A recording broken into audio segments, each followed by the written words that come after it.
आज आहे महिला दिन आणि त्यानिमित्तानं मला असं वाटलं की आमच्याच ऑफिसमधल्या महिलांशी थोड्या गप्पा माराव्या. नेमके त्यांचे प्रश्न काय आहेत, काय असतं त्यांच्या मनामध्ये. पहिले तर मी सगळ्या पुरुष जातीला सांगेन की महिला खूप चांगल्या गाडी चालवतात.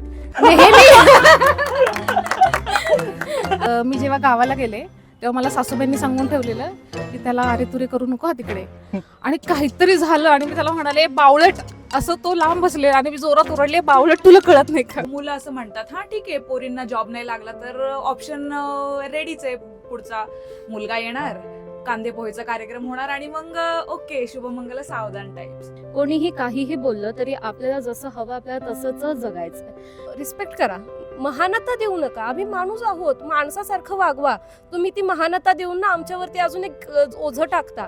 फिजिकल बदल होतच असतो, पण मला असं वाटतं की मासिक पाळी आणि ह्याच्या पलीकडे जाऊन पण महिलांचे इतर काही प्रॉब्लेम असतात जे आयुष्याच्या वेगवेगळे वय वाढल्यानंतर त्या फेजला येत असतात. एका पुरुषाला काय कळलं पाहिजे. मला असं वाटतं की कम्युनिकेट करा प्रत्येक वेळेला, त्याच्यावरतीच असं त्याच्याकडनं असं एक्सपेक्टेशन्स ठेवू नका की बाबा सगळं त्यालाच कळलं पाहिजे. तू बोल ना त्याच्यासोबत की बाबा माझं असं असं झालंय.